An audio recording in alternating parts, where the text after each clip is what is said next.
50 years on the job is impressive in any industry, especially the ever-changing world of radio. In tonight's Eye on KELOLAND, Travis Fossing tells us how a Southwest Minnesota broadcaster has managed to spend a half-century behind the mic and what keeps him coming back for more. If you find yourself within earshot to Pipestone, Minnesota, and the radio dial lands on 987, you'll likely hear the unmistakable voice of Mylan Ray. KISD, yes, we are definitely old. The Slayton, Minnesota native is in his 50th year on the radio.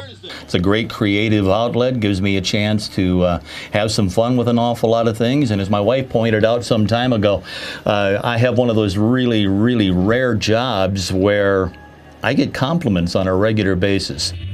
Mylan has spent the past 48 years spinning oldies on KISD, but also hosts Christian and country shows on other stations owned by Christensen Broadcasting. And one of the things that I've always liked doing was turning somebody onto a brand new song. I liked doing that even when I was a teenager. Somebody'd come over to my house and visit, and I'd say, "Oh, you got to listen to this," and I'd put a record on the turntable and just really enjoyed getting somebody onto a new artist or a new song. He also enjoys meeting the artists, and always has. I was always so jealous of Dick Clark when I'd watch him on American Bandstand. I'd go, he knows these guys. He talks about them like they were over at his house last night. And I would really like to get to know some of these artists and let them know how much their music has meant to me. He's met a lot of entertainers in country music and rock and roll, and he really knows his business. Myron Walkendorf was a junior at Washington High School in 1958 when he started playing music. I think I was born at the right time when rock and roll was just getting a good start.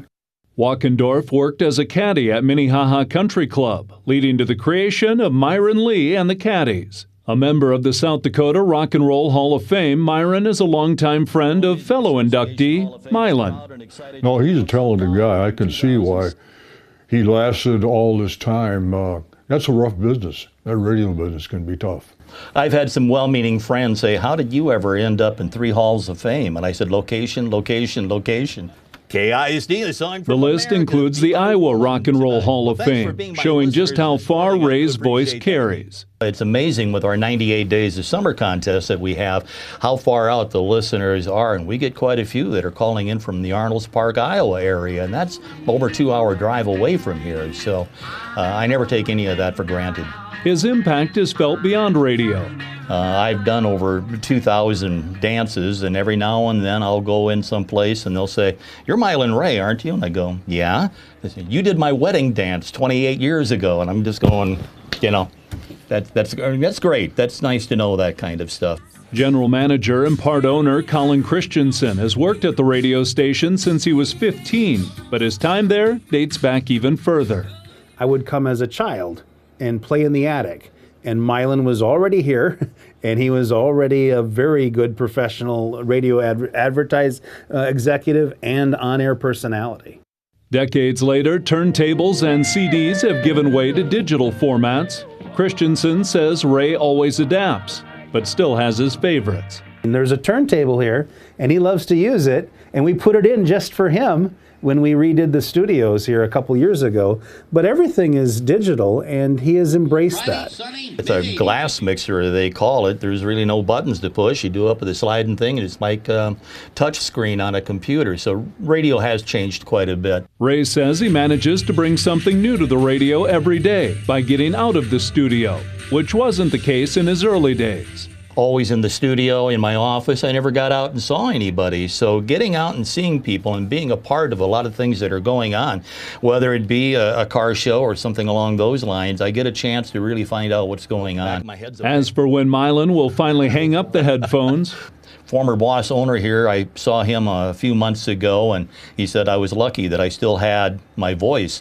And I do not take that for granted either. But I think I'm going to continue to do it as long as Keith Richards and Willie Nelson do. And it's a question he's asked multiple times a day. They say, "Do you think about retiring?" Yeah, every morning when the alarm goes off at 4:15. I hope he keeps working forever. I do. But I think he loves being on the air so much that he'll stick with it for, I hope, a long time yet. Until then, it's not a goodbye, it's a see you Later! With Eye on KELOLAND, I'm Travis Fossey. Still has a turntable, too. Now you can hear Mylan on KISD Radio weekday mornings from 6 to 9.